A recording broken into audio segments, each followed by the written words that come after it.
சர்க்கரை நோய், இனிப்பு நீர், சுகரை பத்தி பார்ப்போம். பல பேருக்கு இந்த நோய் இருக்கும், சில பேருக்கு இருக்காது. எனக்கு தான் இல்லையேன்னு கேட்காம தூங்கிட்டு இருக்காங்க. இன்னைக்கு இல்லை, அவ்வளவுதான். நாளைக்கு வரப்போகுது.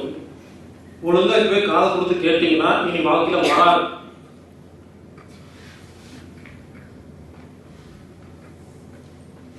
நமது உடம்புல எல்லா செல்லும் கதவு திறந்து சுகர் எடுத்து சாப்பிடுதுன்னு பார்த்தா, நம்ம சாப்பிடுற சாப்பாடு வாயில ஜீரணமாயி, வயிற்றுல ஜீரணமாயி, உடல்ல ஜீரணமாயி, வெளியே சுரிஞ்சு அதை குளுக்கோஸா கன்வெர்ட் பண்ணி ரத்தம் கலக்குது. லிவர் கொடுத்து லிவர் கலக்குது. இது வந்து சுத்திட்டு இருக்கு. நல்லா கேட்டுக்கங்க.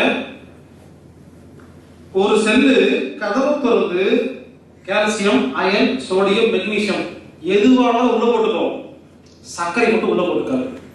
ஒரு செல்லு சர்க்கரை எடுத்து பார்த்து கேட்கும், செல்லுக்குள்ள போறதுக்கு முன்னால நீ நல்லவனா கெட்டவனா கேட்கும். இந்த குளுக்கோஸ் சொல்லும், நாயகன் படத்துல கமலஹாசன் மாதிரி தெரியலையேப்பா அப்படின்னு. உங்களை யாராவது நல்லவனா கெட்டவனா கேட்ட சொல்லுவீங்க? டக்குன்னு நல்லவன் சொல்லுவீங்களா? சில பேர் கொஞ்சம் யோசிப்பீங்களா? சில பேர் தெரியல சொல்லுவீங்களா? எப்ப தெரியலன்னு சொல்றீங்களோ கெட்டவன் அர்த்தம். ஆமா, நல்லவனா டக்குன்னு சொல்லிட்டு போக வேண்டியதானே. எதுக்கு யோசிக்கிறீங்க? தெரியும் டக்குன்னு சொல்லணும், அவ்வளவுதான். நல்லவன் முடிஞ்சு போச்சு. சொல்ல முடியுமா? கொஞ்சம் யோசிச்சா போதும், அவ்வளவுதான். கெட்டவன் அர்த்தம். இந்த செல் சக்கரை அப்படிதான் சொல்லுது. அது தெரியல, அது சொல்லுது எனக்கு தெரியாது.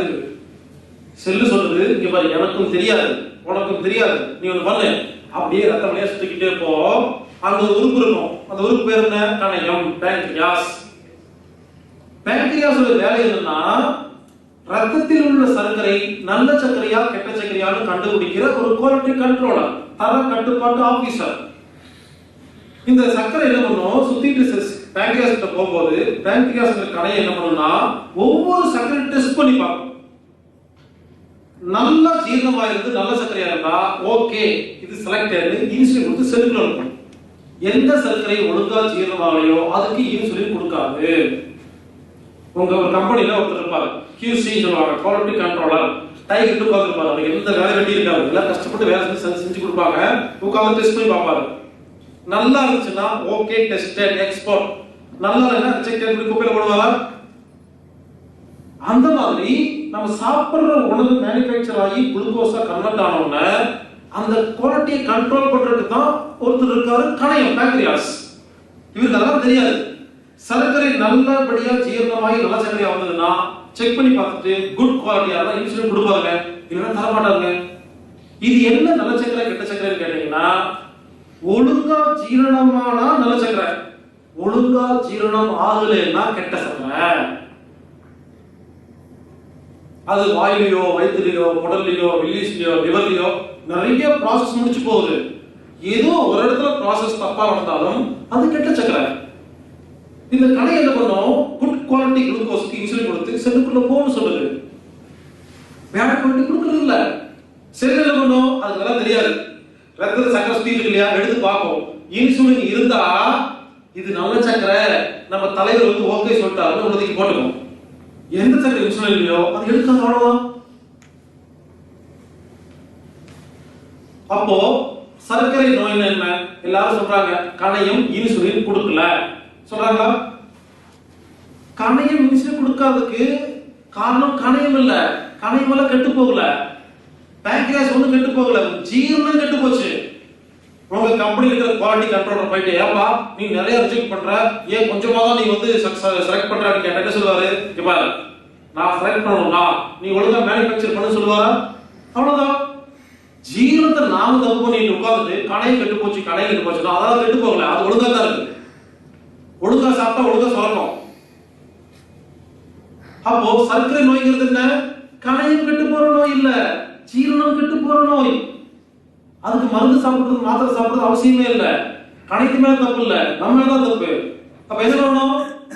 எப்படி சாப்பிட்டா வாயு, வயிறு, குடல் 3 இடங்களிலும் ஒழுங்கா ஜீரணமாகி ரத்தத்துல நல்ல குளுக்கோஸ் கலக்க வைக்கிறது அப்படின்னு ஒரு ட்ரைனிங் எடுத்துட்டோம்னா, அதை கத்துக்கிட்டோம்னா, அந்த மாதிரி சாப்பிட்டா சமயத்துக்கு போயிருமா? இன்சுலின் கிடைச்சிருமா? அப்புறத்துக்கு இன்சுலின் வராம இருக்கும். கணையம் எடுக்கப்படுது கிடையாது. அப்போ சர்க்கரை நோய் குணப்படுத்துறது எதை மட்டும் இன்னைக்கு எப்படி சாப்பிட்டா நல்ல குவாலிட்டியான சர்க்கரையை ரத்தத்தில் கலக்கிறது, அதாங்க பயிற்சி, அதான் சிகிச்சை. அவ்வளவுதான். அது நாம உங்களுக்கு சொல்லிக் கொடுப்போம். உடனே பல பேருக்கு சந்தேகம், ஹலோ என்ன உன்னை ஒரு பெரிய மனுஷன் கூப்பிட்டு வந்து மேடை கொடுத்து மைக் கொடுத்துட்டா என்ன வேணா பேசுவேன். இன்னைக்கு நான் 25 வருஷமா சுகருக்கு மருந்து மாத்திரை சாப்பிட்டு இருக்கேன், இது வரைக்கும் எந்த டாக்டருமே நல்ல சக்கரை கெட்ட சக்கரை டயலாக் சொல்லவே இல்லையே. தம்பி என்ன கதை விடுறியா, கப்சா விடுறியா அப்படின்னு சொன்னீங்கன்னா, நான் கப்சா விடல, கதை விடல. சயின்டிபிக்கா சொல்லட்டுங்களா? சர்க்கரை என்பது குளுக்கோஸ். குளுக்கோஸ் உடைய வாய்ப்பாடு பயோகெமிஸ்ட்ரியில C6H12O6. 6 கார்பனும் 12 ஹைட்ரஜனும் 6 ஆக்சிஜனும் ஒரு ஸ்ட்ரக்சர் இருக்கு. HO போட்டு கோடு கோடா போடணும், ஒரு டப்பா மாதிரி வரும். அதுக்கு பேர் குளுக்கோஸ். குளுக்கோஸுக்கு பயோகெமிஸ்ட்ரியில ஒரு பேர் இருக்குங்க, ஐசோமர்னு ஒரு பேர் இருக்கு. ஒரு பொருளுக்கு ஐசோமர்னு ஒரு பேர் இருந்தா எதிரி அர்த்தம், நிறைய டைப் இருக்குன்னு அர்த்தம். அவ்வளவுதான். குளுக்கோஸ் என்பது ஒரு ஃபேமிலியுடைய பெயரை தவிர ஒரு பொருளின் பெயர் கிடையாது. குளுக்கோஸ்ல நிறைய டைப் இருக்குங்க, லாக்டோஸ், மேலோஸ், எக்ஸோஸ், அந்தோஸ், இந்தோஸ், நிறைய டைப் இருக்கு. கேட்டு பாருங்க.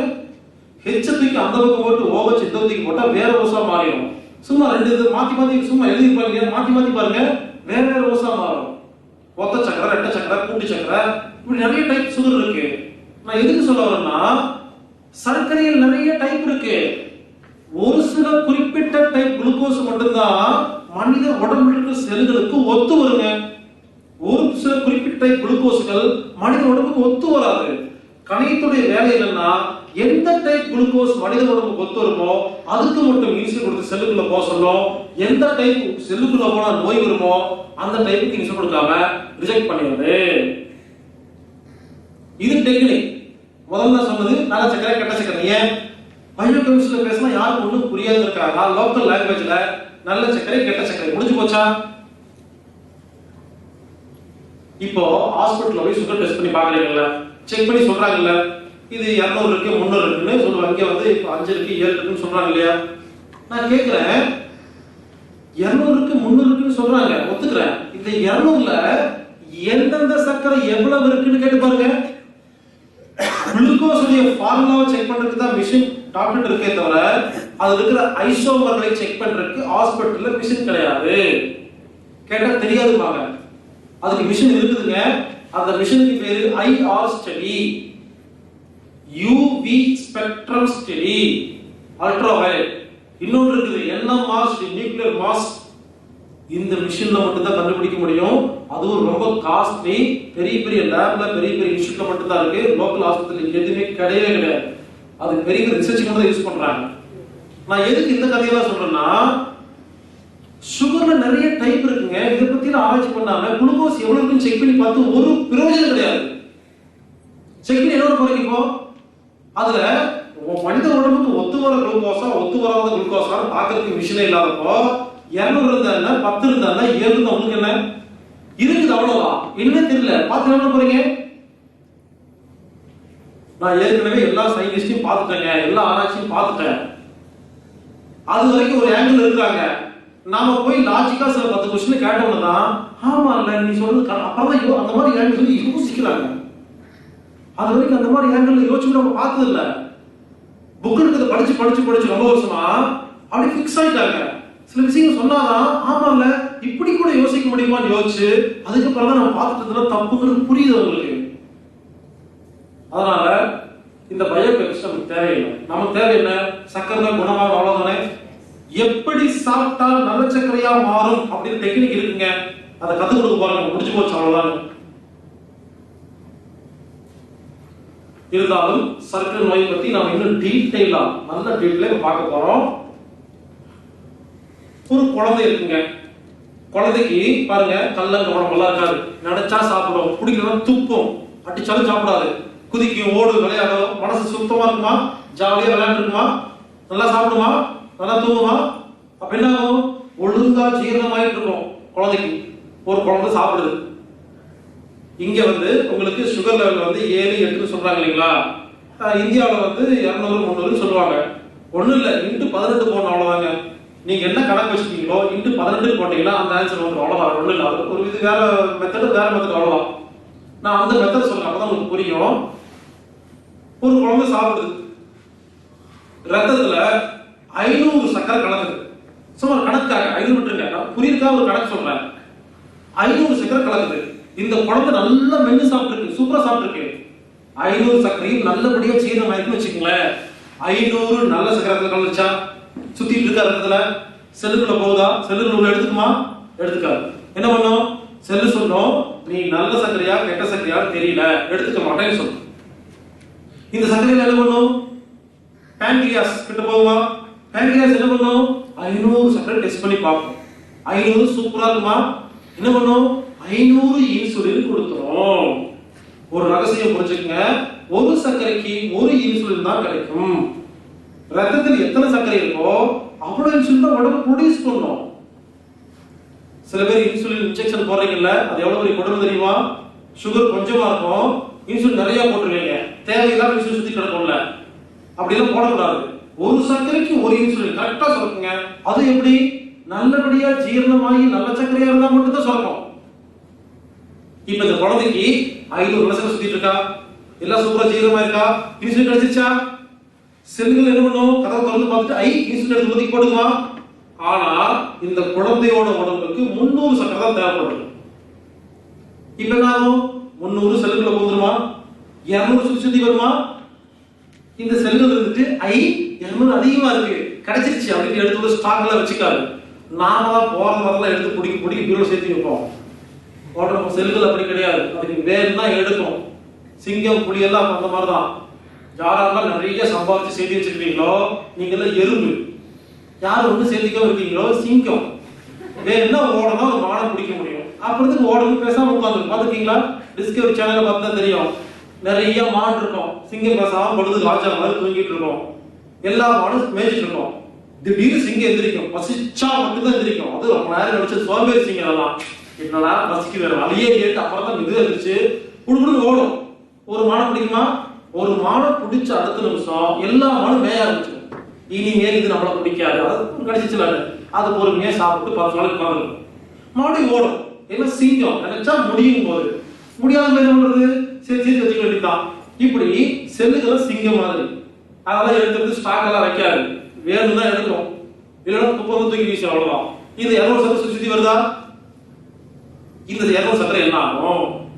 உங்க வீட்டுல 500 ரூபாய் சம்பாதிச்சு வீட்டுக்கு போறீங்க, உங்க குடும்ப செலவு 300 ரூபாய் செலவு பண்ணிட்டீங்க, 200 ரூபாய் மிச்சமா இருக்கு. இந்த மாசம் 200 ரூபாய் மிச்சமா இருக்கு, கிழிச்சு குப்பையில போட்டுருவீங்களா? நீங்க அதை போட்டுட்டீங்களா? என்ன பண்ணுவீங்க? 10 ரூபாய் நோட்டா இருந்தா 2 100 ரூபாய் நோட்டா மாத்தி உங்க பீரோல சேமிச்சு வைப்பீங்களா? சேமிச்சு வைக்கும் போது எப்பவுமே பெரிய நோட்டா மாத்தீங்களா? அந்த மாதிரி ரத்தத்தில் 200 சக்கரை இருக்கு இல்லைங்களா, லிவர் பார்த்துட்டே இருக்கும். என்ன இது? எல்லா செல்லும் சாப்பிடுச்சு, மிச்சம் 200 சக்கரை இருக்கு, நிறைய சம்பாதிச்சு 200 மிச்சமா இருக்கு. இந்த லிவர் என்ன பண்ணும்? 200 சக்கரையை ஒரு சக்கரையா மாத்திரும், 200 ரூபாய் நோட்டா மாத்தும். அதுக்கு பேர் என்ன? கிளைகோஜன்.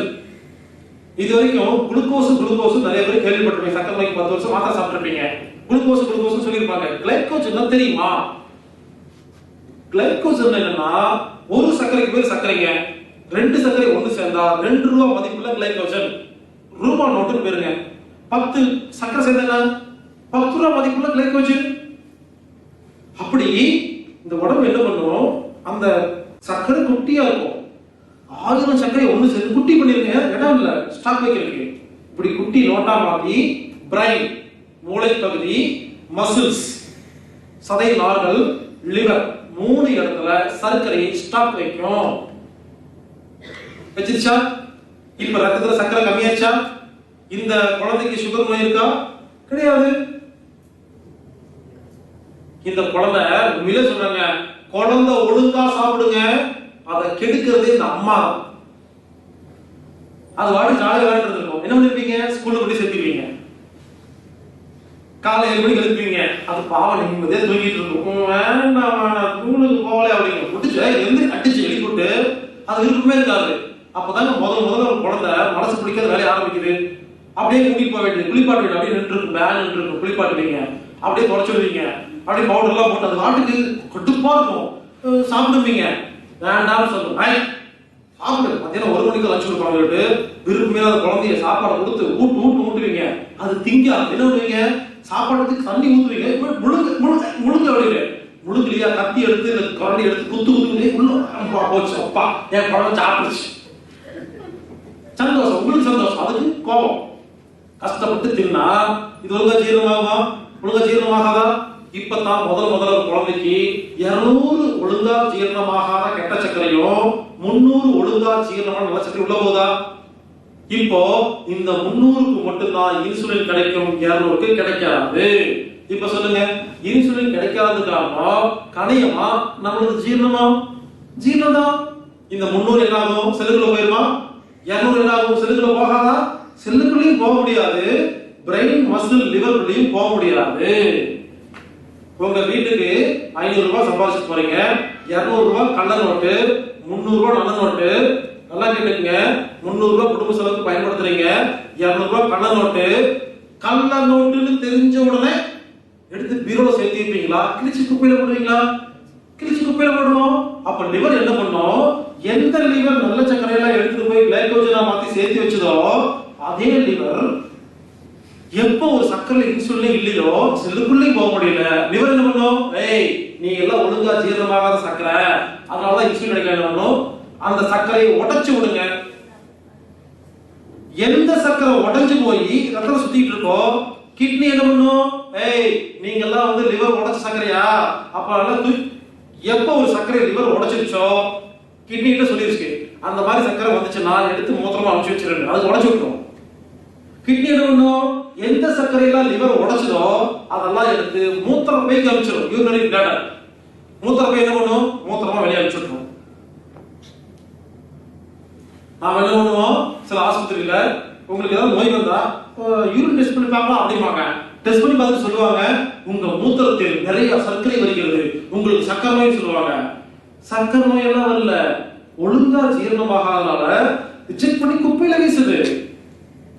உங்க உடம்பு இதெல்லாம் ஒரு சர்க்கரை, ஒழுங்கா சாப்பிட தெரியல, திட்டி காரி துப்பி வேண்டாம் தூக்கி மூத்திரமா அனுப்பிச்சு வைக்குது. அதை பிடிச்சிட்டு பெரிய சயின்டிஸ்ட் மாதிரி உங்கள் மூத்திரத்தில் சர்க்கரை இருக்கிறது, உங்களுக்கு சர்க்கரை நோய் சொல்லுவாங்க. வடிவே ஒரு ஜோக்ல சொல்லுவாங்க இல்லையா, ஃப்ரெண்ட்ஸ் படத்துல, நீ புட்டுக்கிற ஆணையெல்லாம் தேவையில்லைன்னு சொல்ற மாதிரி மூத்திரம் வழியா போற எல்லா சர்க்கரையும் தேவையில்லாத சர்க்கரை அதே பிடிச்சி அரைச்சு விட்டு பார்த்துருக்கீங்க. கிட்னிக்கு அறிவு இல்லை, அது சர்க்கரத்துக்கு வெளியே வீசிடுமா? உடம்புக்கு எவ்வளவு புத்திசாலி தள்ளுன்னு பார்த்தோம். ஏங்க, ஒவ்வொரு செல்லுக்கும் ஆக்சிஜன் போகுது, ஒவ்வொரு செல்லுக்கும் தண்ணி போகுது, மூத்திரம் வெளியே வருது. அப்ப கிட்னி ஒழுங்காக வேலை செய்யும். கிட்னி எப்படி ஒரு சர்க்கரைக்கு வெளியே இருக்கும்? எப்ப கிட்னி ஒரு சர்க்கரை வெளியே இருக்குதோ அது கெட்ட சர்க்கரை, அவ்வளவுதாங்க. சாப்பிட்டா ரத்தம் வழியா சர்க்கரை வரவே கூடாது, சாரி யூரின் வழியா சர்க்கரை வரவே கூடாது, அப்படி சாப்பிடணும். பிரச்சனை சாப்பாடுல தான், ஜீரணம் தான் தவிர கிட்னிலயோ கணையத்திலயோ லிவர்லயோ கிடையாது. அதனால இனிமேல் யாரும் மூத்தத்தை பிடிச்சி ஆராய்ச்சி பண்ணாதீங்க, ஒழுங்கா சாப்பிட தெரிஞ்சா போதும். மூத்திரம் வராது, வரக்கூடாது. மூத்திரம் என்ன வரும்? கெட்ட பொருள், கழிவு பொருள், கிருமி, தேவையில்லாத பொருள், எக்ஸ்ட்ரா பொருள் தான் வரும். அதுல வந்தா விட்டுட்டு போயிருங்க. ஒரு கணக்குல வச்சு கூடாது. மூத்திரம் வழியா இதுதான் வரணும், அதான் ஒரு கணக்கு வச்சுக்க முடியுமா? உங்க வீட்டுல அந்த கழிவு பொருள் எல்லாம் இந்த கழுவுறீங்களா, பாத்திரங்கள் வரீங்க, துவைக்கிறீங்க இல்லையா, உங்க வீட்டுக்கு வெளியே ஒரு டியூப் போட்டு தண்ணியில வெளியே போயிட்டு இருக்குல்ல, அதுல ஒரு ஸ்கேன் மிஷின் வச்சு உங்க வீட்டுல இருந்து இந்த மாதிரி பொருள் தான் கெட்ட பொருள் வெளியே வரும் லிஸ்ட் போட்டு பார்த்துட்டா கோபம் வருமா வராதா? என்ன சொல்லுவீங்க? ஐயோ போறத விட்டுட்டு போயா, நானே ரெண்டாம் தூக்கி வீசுறேன், சும்மா விட்டு போவீங்களா? அவ்வளவுதான்.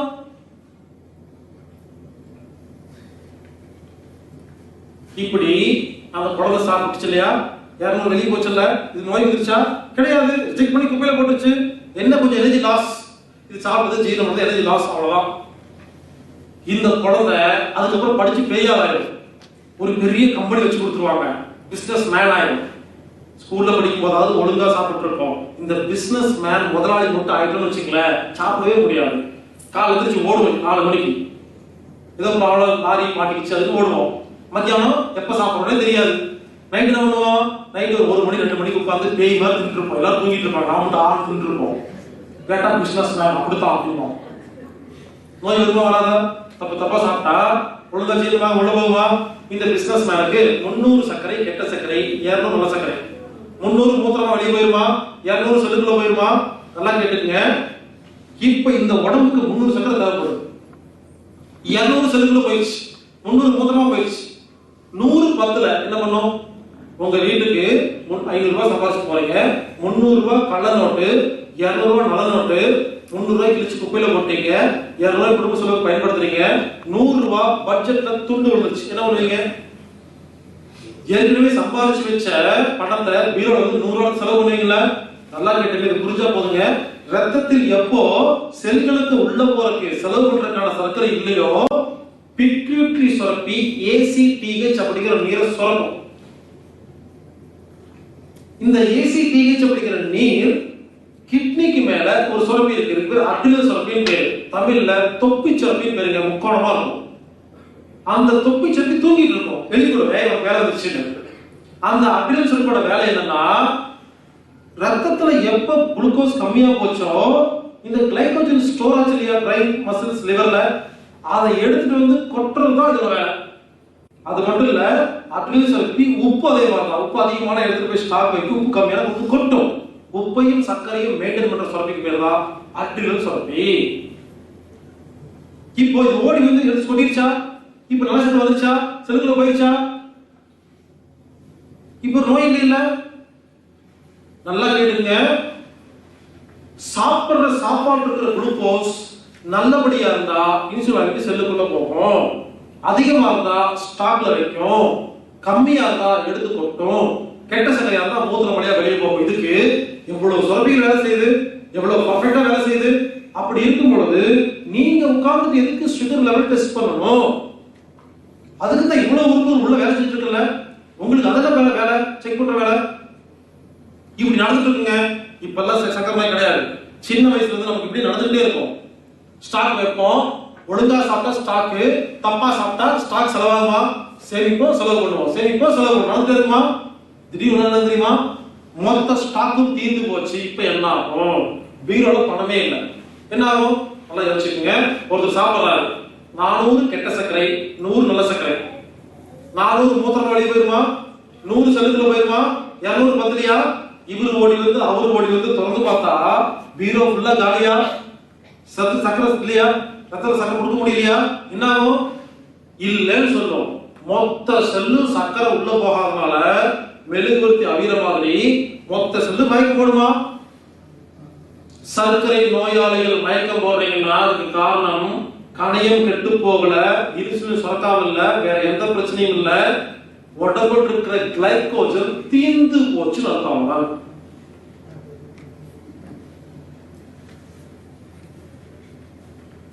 மயக்கம் போட்டு விழுந்துட்டாரு, என்ன பண்றது? அப்போ சர்க்கரை நோய்க்கு மயக்கம் வந்து என்ன காரணம்? சுகர் ப்ராப்ளம் இல்ல, ஜீரணம் ப்ராப்ளம். ஹை சுகர்லயும் மயக்கம் வருது, லோ சுகர்லயும் மயக்கம் வருதா? சில பேர் இப்ப மயக்கமா தான் இருக்கீங்க. அதை எழுப்பணும் போல. ஹை சுகர்லயும் மயக்கம் வருது, லோ சுகர்லயும் மயக்கம் வருதா? ஏன்? இது ஒண்ணு புரிஞ்சுக்கிட்டீங்கன்னா இனிமே சுகர் யாரும் டெஸ்ட் பண்ணவே போக மாட்டீங்க. ரகசியம் மட்டும் கேட்டுங்க. 400 கெட்ட சர்க்கரை, 100 நல்ல சர்க்கரை. இந்த 400 கெட்ட சர்க்கரையும் ரத்தத்துல இருக்கா? இது மூத்திரப்பைக்கு வருதா? இது செல்லுக்குள்ள போகுதா? நல்லா கேட்டுங்க. இந்த 400 கெட்ட சர்க்கரையும் மூத்திரப்பைக்கு வந்துருச்சு. இன்னும் உடம்புல இருந்து வெளியே போகல, உடம்பு உள்ளதான் இருக்கு. உடம்புக்குள்ள ரத்தத்தில் இருக்க வேண்டிய 400 கெட்ட சர்க்கரை மூத்திரப்பையில் இருக்கு. இப்போ 100 செல்லுக்குள்ள போயிடுச்சு. இவரு ஓடி வந்து அவரு ஓடி திறந்து பாக்குறாரு, பீரோல சர்க்கரை இல்ல. மயக்கம் போட்டீங்களா? மயக்கம் போட்ட உடனே சுகர் டெஸ்ட் பண்ணி பார்த்தா எவ்வளவு இருக்கும்? லோ சுகரா இருக்குமா? டாக்டர் சொல்லுவாங்க, நீங்க லோ சுகரா இருந்தனால மயக்கம் போட்டுட்டீங்க. நான் சொல்றேன், நீங்க லோ சுகர்ல மயக்கம் போடல, கிளைகோஜன் தீர்ந்து போய் மயக்கம் போட்டீங்க. இதே மாதிரி லோ சுகர் சின்ன வயசுல இருந்து 1000 முறை வந்திருக்கு உங்களுக்கு. அப்பெல்லாம் ஏன் மயக்கம் போடல? கிளைகோஜன் இருக்கிற வரைக்கும் லோ சுகர்ல ஒரு மனிதனுக்கு மயக்கம் வரவே வராதுங்க. ஒரு பஸ்ல போறீங்க, இங்க இருந்து சிங்கப்பூருக்கு பஸ்ல போறீங்க, போயிட்டு இருக்கீங்க, நடுவில் தூங்கிட்டீங்க, நல்லா தூங்கிட்டீங்க, நடுவில் ஜேபி நிறுத்துறாங்க, இல்ல போற இடத்துல வெளில நிறுத்துறாங்க, ஏதோ இடத்துல நிறுத்துறாங்க, மதியம் சாப்பாடு நிறுத்துறாங்க, நீங்க தூங்கிட்டீங்க. திடீர்னு வண்டி முடிச்சு பாக்குறீங்க, வண்டி போயிட்டு இருக்கு, சாப்பாட்டுக்கு நிறுத்தலையா அப்படின்னு கேக்குறீங்க. ஹலோ, என்ன தூங்கிட்டியா? வண்டி நின்று எல்லாம் சாப்பிட்டு கிளம்பி போயிட்டு இருக்கு. ஐயோ நின்னு போச்சா? நான் பார்க்கவே இல்லையே. பசிக்குமா உங்களுக்கு? உட்கார்ந்துட்டே இருங்க. பசி இருக்கும் பசி இருக்கும் பசி இருக்கும் பசி இருக்கும், வண்டி நிக்காது. என்ன தெரியுமா, திடீர்னு டயர்டாவே இருக்கும், திடீர்னு ஃப்ரெஷ் ஆகும். பாத்துட்டீங்களா? செக் பண்ணி பாருங்க. ஃப்ரெஷ் ஆகும் என்ன அர்த்தம்? கிளைகோஜன் சப்ளை ஆயிடுச்சுன்னு அர்த்தம். நல்ல எக்ஸ்பீரியன்ஸ் கிடைக்குங்க. சாப்பிடாம இருந்து பாருங்க, சுகர் பேஷண்ட் மட்டும் தான் மயக்கம் போடுவாங்க, மத்தவங்க சாப்பிடாம இருந்து பாருங்க, ஃப்ரெஷ்ஷா இருக்கும்.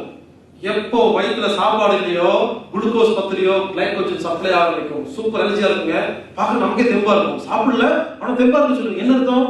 கிளைகோஜன் சப்ளை ஆயிடுச்சு. ஆனா நம்ம மைண்டுக்கு என்ன, ஐயோ மத்தியானம் சாப்பிடலையே நினைப்பு, நினைப்பு தான் பிரச்சனை, மற்றபடி உடம்பு நல்லா தான் இருக்கும். அப்புறம் எங்காவது நிற்கும், ஓடி போய் ஏதாவது வாங்கி சாப்பிடுவோம், அது உள்ள போய் குளுக்கோஸா மாறி ரத்தத்துல குளுக்கோஸ் அதிகமாயிருமா, இப்ப இது கிளைகோஜனா மாறிடும். லோ சுகர்ல மயக்கங்கள் என்னன்னா, கெட்ட சர்க்கரை மூத்திர பைக்கு போயிடுச்சு, கிளைகோஜன் தீர்ந்து போச்சுன்னு அர்த்தம். இன்னொரு விஷயம் கேளுங்க, ஹை சுகர் சில பேருக்கு மயக்கம் வரும் இல்லையா, பிரச்சனை வரும் இல்லையா, தெரியுமா? 400 கெட்ட சர்க்கரை, 100 நல்ல சர்க்கரை. நல்லா கேட்டுக்கங்க, இந்த 400 கெட்ட சர்க்கரையும் இன்னும் மூத்திர பைக்கு போகல, தெரியாது. இந்த 100 சர்க்கரை செல்லுக்குள்ள போயிடுச்சு. இப்ப மறுபடியும் செல்லுக்கு சர்க்கரை தேவைப்படுது. இவரு ஓடி வந்து அவரு ஓடி 21 இல்ல, மயக்கம் போடாச்சு. மயக்கம் போடும் பொழுது இந்த 400 கெட்ட சர்க்கரை மூத்திரத்திலே இருக்குமா, சாரி ரத்தத்திலே இருக்குமா, மயக்கம் போட்டாரு. டாக்டர் செக் பண்ணி பார்த்து சொல்றாரு, இவருக்கு சுகர் 400 இருந்திருக்குது, அதனாலதான் மயக்கம் போட்டாரு. 400 இருந்தனாலையும் மயக்கம் வரல, லோ இருந்தாலும் மயக்கம் வராது. புரிஞ்சுக்கங்க, சுகர் எவ்வளவு இருக்கு அப்படிங்கிறதுக்கும் மயக்கம் வர்றதுக்கும் சம்பந்தமே கிடையாது. உடம்புல கிளைகோஜன் தீர்ந்து போனா மட்டும்தான் மயக்கம் வரும். லோ சுகர்னா என்னன்னா, ரத்தத்தில் உள்ள கெட்ட சர்க்கரை மூத்திர பைக்கு போனதுக்கு அப்புறம் மயக்கம் போட்டா லோ சுகர், மூத்திர பைக்கு போறதுக்கு முன்னால செக் பண்ணி பார்த்தீங்கன்னா ஹை சுகர். அவ்வளவுதாங்க. இது மூத்திர பையில இருந்தா என்ன, ரத்தம் இருந்தா என்ன, வெளியே போன உங்களுக்கு என்ன, செக் பண்ணி பார்த்து பிரயோஜனம் இருக்கா யோசிச்சு பாருங்க. இப்ப டெஸ்ட் பண்ணி பாக்குறீங்க, 400 இருக்கிறாங்க, 300 இருக்கிறாங்க, பார்த்து என்ன பிரயோஜனம்? அந்த 300ல நடந்துக்கிட்டது எதுவும் தெரிஞ்சாதான பிரயோஜனம். அதனால எதுக்கு சொல்ல வரேன்னா, சுகர் டெஸ்ட் பண்றது அப்படிங்கிறது ஒரு waste of energy, waste of time. Sugar பிபியை யாரும் டெஸ்ட் பண்ண வேண்டிய அவசியமே இல்லைங்க, அது பண்ண கூடாதுங்க.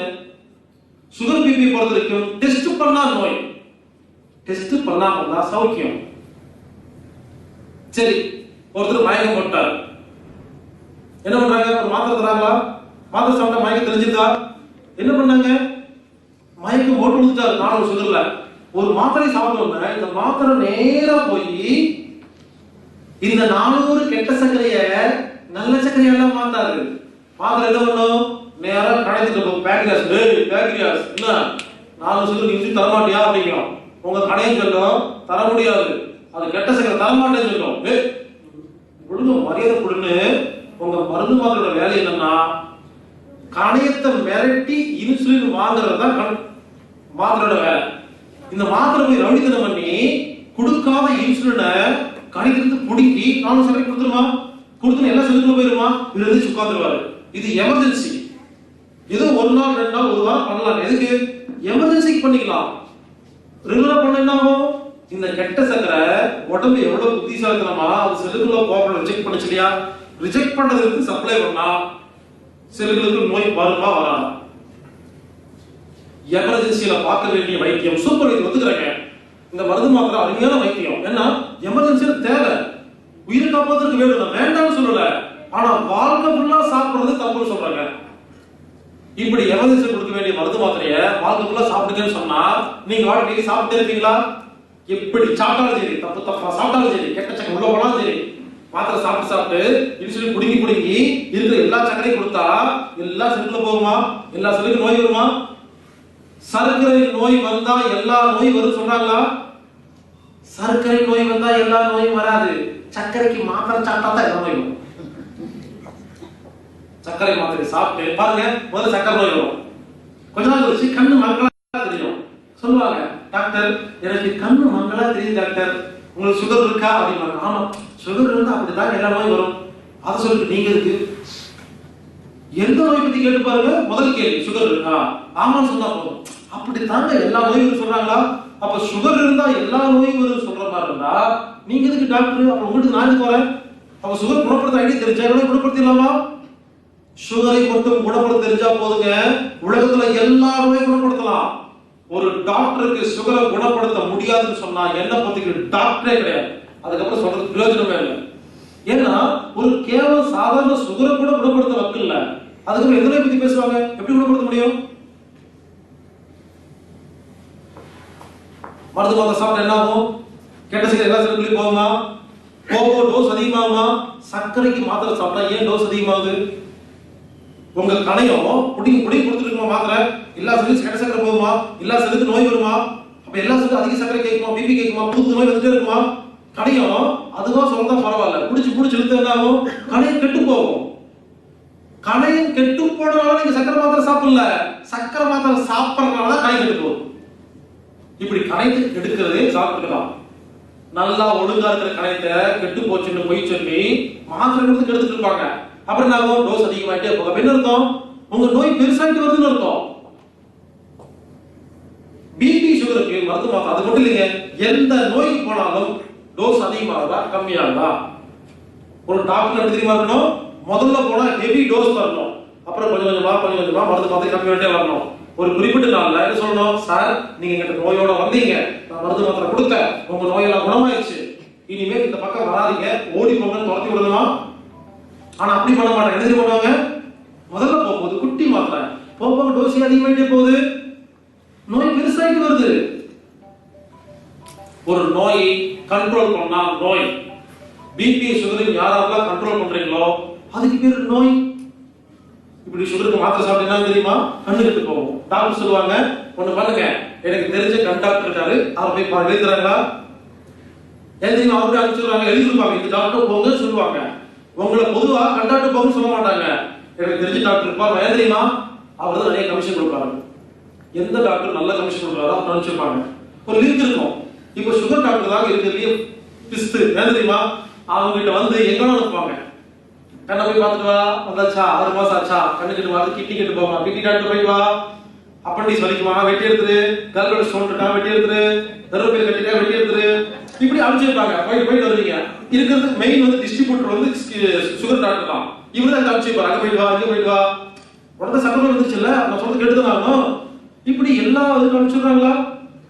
சில பேர் அப்பண்டிக்ஸ் வெட்டி எடுக்கிறாங்களா? நான் கேட்கிறேன், அப்பண்டிக்ஸ் ஏன் வெட்டி எடுக்கிறீங்க? கேட்டா வலிக்குது. 1/2 மணி நேரம் டைம் தருவாங்க, பாத்துக்கீங்களா? உள்ள வச்சு ஐசியூ வச்சிருப்பாங்க, 1/2 an hour டைம். அப்பண்டிக்ஸ் வெட்டிக்கு போகுது, ஆபரேஷன் பண்ணலாமா வேண்டாமா? என்ன பண்ணுவீங்க? வேற வழி இல்லாம காசு கொடுத்து வெட்டிட்டு வரீங்களா? அப்பண்டிக்ஸ் வெட்டக்கூடாதுங்க. கேட்டா டாக்டர் சொல்றாங்க, அப்பண்டிக்ஸ் என்ற உறுப்பு உடம்புக்கு தேவையே இல்லை சொல்லி பாத்து எழுதி வந்து சைடு சப்ஜெக்ட் எழுதி வச்சிருக்காங்க.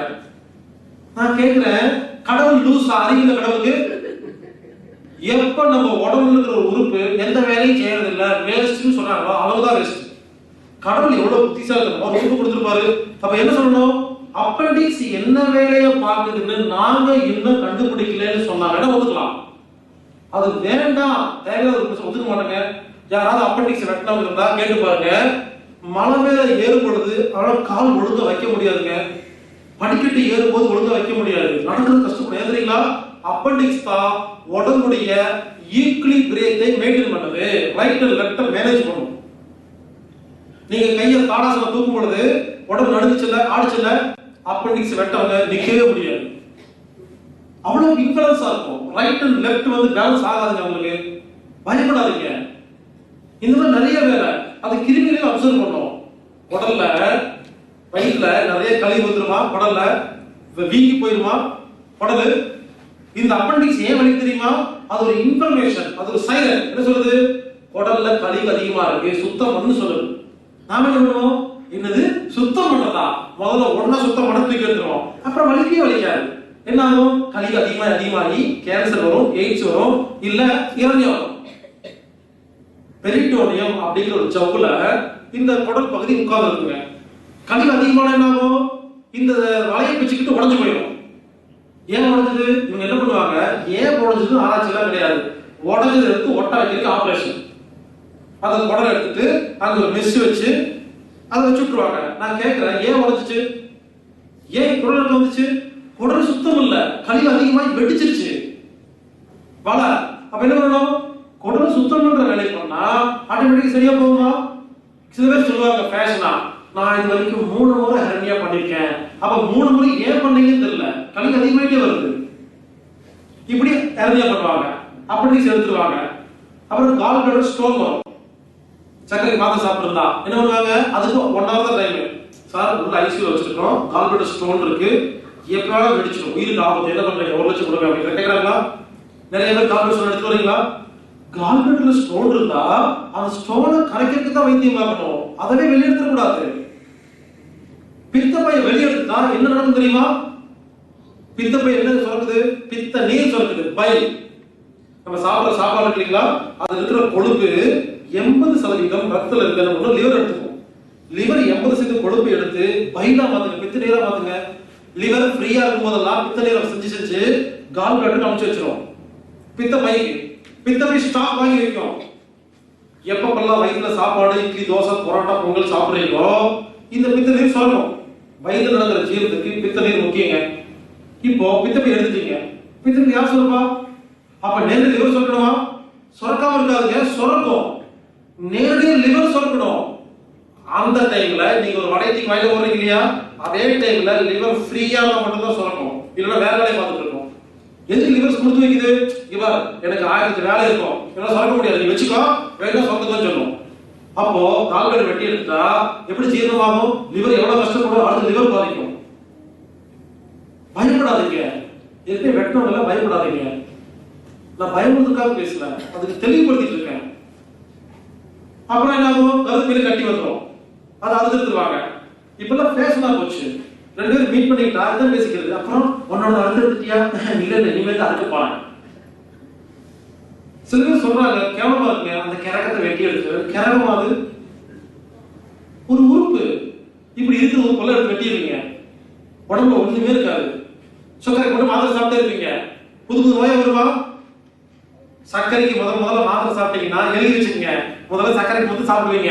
ஒரு 6 மாசத்துக்கு கேட்டா சர்க்கரை ஆஸ்துமா, சர்க்கரை ஆஸ்துமா பிபி, சர்க்கரை ஆஸ்துமா பிபி தைராய்டு, புது நோய் வருமா? நோய் பெருசாகிட்டே போகும். 10 மாத்திரை ஆகிடும். அப்புறம் டோஸ் இருக்கு இல்லையா, கொஞ்சம் கொஞ்சம் அதிகமாயிட்டே போகும். ஒரு குறிப்பிட்ட டோஸ் பண்ணுவாங்க, இனிமேல் டோஸ் அதிகம் பண்ண முடியாது பண்ணுவாங்க, இன்சுலின் ஊசி கொடுத்துருவாங்க. மாத்திரைக்கும் ஊசிக்கும் என்ன வித்தியாசம்? மாத்திரை நேரா போய் கணைதுகிட்ட இன்சுலின் புடுங்கி கொடுக்கும். இன்சுலின் ஊசி என்ன பண்ணும்? கணையம், நீ எல்லாம் ஒண்ணு இன்சுலின் கொடுக்க வேண்டாம், நான் ஏற்கனவே பண்ணிக்கிட்ட புடுங்கி வச்சுக்கன்னு கொடுப்பாங்க. எல்லா உலகத்துல இருக்கிற எல்லா விலங்குகளையும் செக் பண்ணி பார்த்தாங்களாமா, பன்னியோட இன்சுலின் மட்டும் தான் மனிதனுக்கு கொஞ்சம் ஒத்து வருதாமா, வேற எதுவும் ஒத்து வருதுன்னு சொல்லி. இன்சுலின் என்ன? பெரிய பெரிய கம்பெனிங்க பன்னியை வளர்த்தி அதுல இருக்கிற இன்சுலின் புடுங்கி வச்சு கொடுத்துட்டு இருக்காங்க. நீங்க போற இன்சுலின் பன்னியோட இன்சுலின், அது சொல்லிக்க வேண்டியது. சாப்பிட்றதுக்கு முன்னால 10 யூனிட் போடணுமாமா, அதுக்கப்புறம் சாப்பிடணுமாமா. என்ன இருக்கும்? சாப்பிட்றதுக்கு முன்னாலேயே சர்டிபிகேட் உள்ள போட்டாச்சு, அதுக்கப்புறம் சாப்பிட வேண்டியது. இன்னைக்கு தப்பா சாப்பிட்டாலும் சரி, எதை சாப்பிட்டாலும் சரி, எப்படி சாப்பிட்டாலும் சரி, உள்ள போனோம்னா எதுக்கு சர்டிபிகேட் இருக்கு இல்லையா? எங்க எக்ஸாம் எழுதுறதுக்கு முன்னாலேயே பாஸ் சர்டிபிகேட் மார்க்ஷீட் வரணும், எப்படி இருக்கும் அந்த மாதிரி இன்சுலின் போட்டாச்சு. சாப்பிட்டா கெட்ட சக்கரை அத்தனையும் உள்ள போனோம்னா இன்சுலின் தூக்கிட்டு ஓடி போய் அங்கே செக்ஸ்ட் ஆயிருமா? அப்ப எல்லாருக்கும் நோய் வருமா வராதா? இன்சுலின் போட்டு என்ன ஆகும்? கணையத்துக்கு வேலையே இல்லையா, அது இன்னும் கெட்டு போகுமா? மாத்திரை சாப்பிட்டாலும் பரவாயில்ல, இன்சுலின் போட்டு என்ன ஆகும்? கணையம் சுரக்க வேண்டியது நாமளே சுரந்துட்டோம்னா கணையம் சீக்கிரமா கெட்டு போகுமா? வேலை செய்யாம துருப்பிடிச்சு போயிருமா? இப்படி மாத்திரை டோஸ் அதிகமாயிட்டே போகும். அப்புறம் இன்சுலின் கொடுப்பாங்க, அப்புறம் இன்சுலின் டோஸ் அதிகமாயிட்டே போகும். ஒரு நாளைக்கு 5 யூனிட் போட சொல்லுவாங்க, அப்புறம் 6, 7, 10, 20, 30 அவங்க போயிட்டே இருக்கு. என்ன ஆகும்? எல்லா உறுப்பும் பாதிக்குமா? கடைசியா இன்சுலின் அதிகமாயிட்டே போகும். கடைசியில பாருங்க, உள்ளங்கால் குத்துது, குடையுது, வலிக்குது, எரியுது, நோய் வரும். சக்கரை நோயாளி அத்தனை பேருக்கு உள்ளங்கால் தான் குடையும். அது இந்த காதையே குடையில, மூக்கையே குடையில, உள்ளங்கால் மூட்டையே குடையுது. ஒரு விஷயம் தெரியுமா? உடம்புங்கிறது பாட்டில், ரத்தங்கிறது தண்ணி. இந்த தண்ணி பாருங்க கீழே இருக்கா, இங்க தண்ணி இல்ல, ஏன் தண்ணி இல்ல? தண்ணி எப்படி கீழ் நோக்கி போறதுதான். இந்த பாட்டில்ல அதிக நேரம் தண்ணி சாப்பிடுற இடம் இது பாட்டில் தானே. தண்ணி இவ்வளவு இருந்தாலும் இவர் சாப்பிட்டு இருப்பாரு, முழுசா இருந்தாலும் சாப்பிட்டு இருப்பாரா? அப்போ நம்ம உடம்புல பாட்டம் தான் உள்ளங்கால். நம்ம உடம்புல இருக்கிற ரத்தம் சுத்திட்டு இருக்கா பாருங்க. உள்ளங்கால்ல மட்டும்தான் ரத்தம் நின்னு திரும்பி மேல வரணும், மத்த எல்லாத்துக்கும் அப்படி ஃப்ளோலே இருக்கும். இங்க மட்டும் நின்னு திரும்பி இருதயம் பம்ப் பண்ணுதா? கீழே ஒரு பம்பிங் மிஷின் இருக்கு தெரியுங்களா? கெண்டை கால், இந்த கால் இருக்கு பாத்தீங்களா? இந்த கால் தான் பம்பிங் மிஷின், ஒரு இருதயம் ஆக்சுவலா. இந்த கால் என்ன பண்ணும்? கீழே போற ரத்தத்தை மேல் நோக்கி பம்ப் பண்ணி கொடுக்குங்க. கெண்டைக்கால் அவ்வளவு முக்கியமான உறுப்புங்கிறது. இது ஒரு இருதயம், செகண்ட் இருதயம். உள்ள போன ரத்தத்தை பம்ப் பண்ணி கொடுக்குதா? இதுல இந்த இருதயம் பாதிச்சா நோய் வருங்க. நீங்க ஒண்ணு பண்ணுங்க, செக் பண்ணி பாருங்க. காலை நீட்டிட்டு உங்க காலை கீழே ஆட்டி பாருங்க. சில பேருக்கு ஸ்ட்ராங்கா இருக்குதா? உயிர் ஸ்ட்ராங்கா இருக்குன்னு அர்த்தம். சில பேருக்கு ஆட்டி பாருங்க, உடல் இருக்கும், போதும் அர்த்தம். அங்கதான் உயிர் இருக்கு, செக் பண்ணி பாருங்க. அப்போ உள்ளங்கால்ல ஏன் குத்துது குடையுது வலிக்கு தெரியுமா? இந்த சர்க்கரை மாத்திரை இன்சுலின் மூலமா கெட்ட சர்க்கரை உள்ள போகுது இல்லையா? இந்த கெட்ட சர்க்கரை முதல்ல சாப்பிடுறது இவங்க தாங்க. இவங்க சாப்பிட்டு இங்க இருக்கிற செல்கள் கெட்டெல்லாம் போகல, செத்து போயிட்டு இருக்கிற அடையாளம் தான் குத்துது குடையுது வலிக்குதுங்கிறது. அப்புறம் புண்ணு வரும், பாத்துக்கீங்களா? காதுல புண்ணு வராது, மூக்குல புண்ணு வராது, உள்ளங்கால தான் புண்ணு வரும். ஏன்? அங்க இருக்கிற செல்கள் உயிர் வாழ்றதே வக்கு இல்லாம செத்துட்டு இருக்குன்னு அர்த்தம். அப்புறம் சொல்லுவாங்க சக்கரை நோய் வந்து அப்படிதாங்க, கால்ல புண்ணு வந்து ஆறாதுங்க. அப்புறம் புண்ணு பெருசாயிரும். ஆபரேஷன் பண்ணி பாத்துக்கீங்களா? ஆபரேஷன் பண்ணுவாங்க. அதுக்கு எவ்வளவு செலவு பண்றாங்க? அது நீங்க போறத பொறுத்து இருக்குது. குட்டி காடியில போனீங்கன்னா கொஞ்சம் பீஸ் வாங்குவாங்க, பெரிய காடியில போனா பெரிய பீஸ் வாங்குவாங்க. அப்புறம் அட்மிட் பண்ணி அதை அறுத்து ஆபரேஷன் பண்ணி முடிச்சிருவாங்க. அப்புறம் என்ன ஆகும்? கொஞ்ச நாள் கழிச்சு அதே மாதிரி இன்சூரன்ஸ் சாப்பிட்டே இருப்பீங்க. கடைசி என்ன பண்ணுவாங்க? கட்டை விரல் அழுகி போகுதா? நிறைய பேர் கட்டை விரல் அழுகி போய் நீங்க பாத்துருக்கீங்களா? நான் ஒரே ஒரு கேள்வி கேட்கிறேன். முதல்ல ஆஸ்பத்திரிக்கு போனீங்க, சுகர்னு நோயின்னு சொன்னாங்க, டெஸ்ட் பண்ண சொன்னாங்க, செக் பண்ண சொன்னாங்க, அடிக்கடி செக் பண்ணீங்க. ஒரு 10 வருஷமா செக் பண்ணிட்டு இருக்கீங்க. மருந்து மாத்திரை கொடுத்தாங்க, சாப்பிட்டீங்க. இனிப்பு சாப்பிடாதீங்கன்னு சொன்னாங்க, சாப்பிடாம இருக்கிறீங்க. வாக்கிங் போக சொன்னாங்க, போறீங்க. மாத்திரை கொடுத்த டோஸ் அதிகமாயிட்டே போச்சு. புது உறுப்பு நோய் வந்துச்சு, புது உறுப்பு வெட்டினீங்க. அதுக்கப்புறம் இன்சுலின் கொடுத்தாங்க, அது டோஸ் அதிகமாச்சு, எல்லாம் ஆச்சு. கட்டல் அழுகி போச்சு. யாராவது உங்க டாக்டர் நீங்க சொன்ன மாதிரி 10 வருஷமா உங்ககிட்ட தான் வந்துட்டு இருக்கிறேன், நீங்க சொன்ன மாதிரி எல்லா வேலையும் ஒழுங்கா பண்ணல, கொடுத்த மாத்திரை எல்லாம் ஒழுங்கா சாப்பிடல, வாக்கிங் போன, இனிப்பு சாப்பிடவே இல்லை டாக்டர், அப்புறம் ஏன் கட்டல் அழுகி போச்சுன்னு கேட்டீங்களா? ஒரு விஷயம் தெரியுமா? அவரு சொன்னதெல்லாம் கேட்டனாதான் அழுகி போச்சு, கேட்காம இருந்து அழுகி போயிருக்காரு. அப்புறம் ஒரு சுகர் நீங்க நார்மலா வச்சுக்கல சொல்றாங்களா? எந்த நோய்க்கு போனா ஒரே பதிலுங்க, நீங்க சுகர் ஒழுங்கா நார்மலா வச்சுக்கிறதே இல்ல. எனக்கு தெரியல சார், உங்ககிட்ட இருக்கு, நீங்க சொல்லி கொடுங்க. நீங்களும் சொல்லி தர மாட்டீங்க, நீங்க கொடுக்குற மாத்திரை சாப்பிட ஒழுங்கா இருக்க மாட்டேங்குது. அப்புறம் எப்படி சுகர் ஒழுங்கா வச்சுக்கிறது? சொல்லிடுவாங்க ஒரே வார்த்தை, நீங்க சுகரை கண்ட்ரோலா வச்சுக்கலீங்க. அதனால அது நாம என்ன பண்றோம்? நாம நினைச்சுக்கிறோம் நாம மட்டும்தான் ஒழுங்கா வச்சுக்கணும் போடுறதுன்னு நினைச்சுட்டு இப்படியே கோடிக்கணக்கான பேர் உலகத்துல நினைச்சுட்டு நோய் வச்சுட்டு இருக்காங்க. யாராவது ஒருத்தர் சொல்லுங்க, டாக்டர் சொல்ற எல்லா விஷயத்தையும் நான் ஃபாலோ பண்ணிருக்கேன், எனக்கு சுகர் நார்மலா இருக்கு, ஆரோக்கியமா இருக்குன்னு தைரியம் சொல்லி பாருங்களா? முதல்ல இருந்த ஆரோக்கியம் மாத்திரை சாப்பிட குறைஞ்சுக்கிட்டே வருங்க. தில்லு, தைரியம், தன்னம்பிக்கை எல்லாம் கம்மியாயிடும். உடம்புல எல்லாமே வரும். சுகரை ஒழுங்கா வச்சுக்கல, அதான் கால் கட்டல அழுகி போச்சுன்னு சொல்றாங்களா?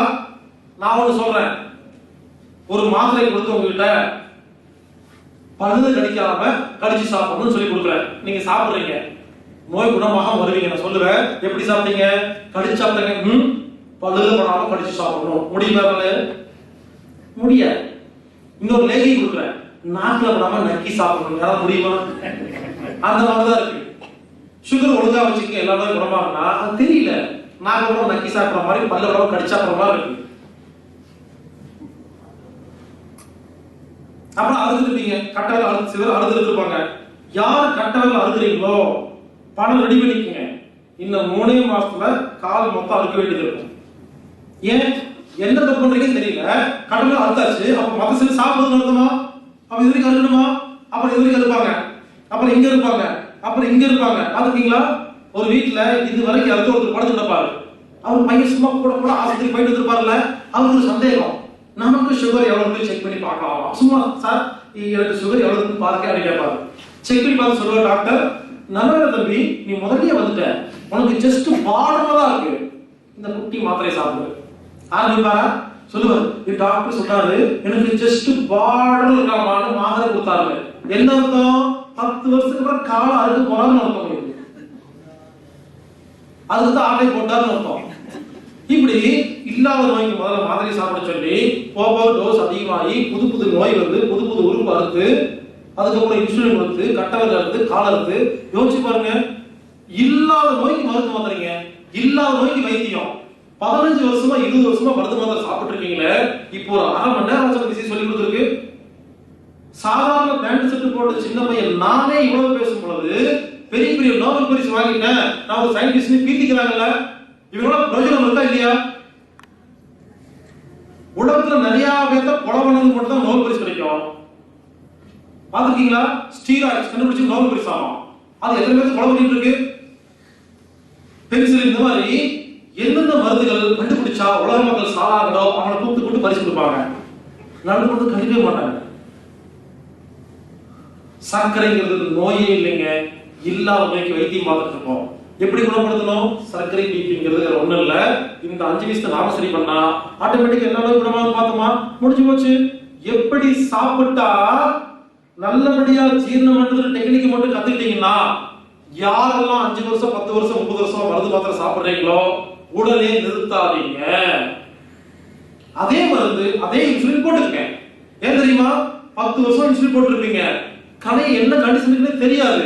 திடீர்னு நிறுத்தக்கூடாது. அப்படியெல்லாம் நம்ம டெக்னிக்கை ஃபாலோ பண்ணுங்க, வேண்டாம்னு சொல்லல. பட் மருந்து மாத்திரை அதே மருந்து மாத்திரை சாப்பிடுங்க. முதல் 1 மாசம் சாப்பிட்டாலும் நல்ல சர்க்கரையா உள்ள போய் உங்க இன்சுலின் என்ன பண்ணும்? நல்ல சர்க்கரை கொண்டு போய் ரத்தத்துல கலந்து அவ்வளவுதானே. கலந்து போட்டு நம்ம சாப்பிட ஒழுங்குபடுத்திட்டோமா? ஒழுங்கா சாப்பிட்டு இன்சுலின் போட்டா தப்பு இல்லை, ஒழுங்கா சாப்பிட்டு சர்க்கரை மாத்திரை சாப்பிட்டா தப்பு இல்லை. ஆனா வாழ்க்கை ஃபுல்லா சாப்பிடக்கூடாது. அதுக்கு என்ன பண்ணணும்? முதல் 1 மாசம் நம்ம டெக்னிக்கை ஃபாலோ பண்ணுங்க. சர்க்கரை மாத்திரையை 3/4 கம்மி பண்ணுங்க, அடுத்தது பாதியா கம்மி பண்ணுங்க, அப்புறம் 1/4. இப்படி 10 வருஷமா மருந்து மாத்திரை சாப்பிட்டு இருக்கீங்களா? 10 மாசமா கம்மி பண்ணுங்க. 6 வருஷம் கணக்கு வச்சுக்கோங்க. 1 வருஷத்துக்கு 1 மாசங்க. 1 வருஷமா மருந்து மாத்திரை சாப்பிடுறீங்களா? ஒரே மாசம் நிறுத்திடலாம். இல்ல போன மாசம் ஆரம்பிச்சீங்களா? இன்னைக்கு நிறுத்திடலாம், முடிஞ்சு போச்சு.